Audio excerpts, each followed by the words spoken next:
Magandang gabi sa inyo lahat. I believe that lahat ng nangyayari dyan ay maganda. Amen? Well, I was asked by Gia to give you this message. Jay, ay lalada ka pa ne. Itang mo nakiki. Itang kakampakyapusan mo ko ne. That really, may nga pakaili ko. With that, may nga pakaili ko talaga. Just, I'm glad that mag-improve ka, mag-excel ka. The Lord brought you into a higher level of your Christianity, spirituality, and even with your talents. Tampa mag-keyboard mo, well, mami po, daddy, talagang appreciate na ka. So, the same way here, I appreciate na ka. Praise God, kambye mo. Well, anyway, tonight, I just want to speak blessing over your life. I just want to tell you that God has a great plan over your life. You will be a great help for your family.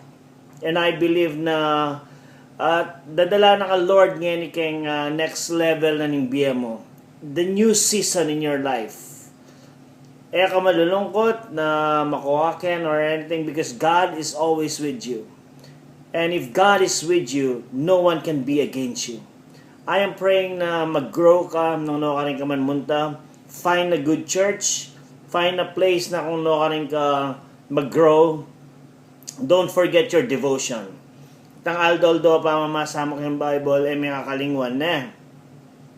And I just speak that God's provision and His protection as well, the anointing will be with you. That wherever you go, people will see the glory of God that is in you.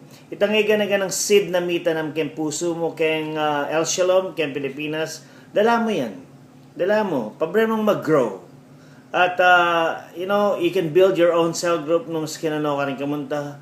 I'm just glad na may opportunity ka mga niyan.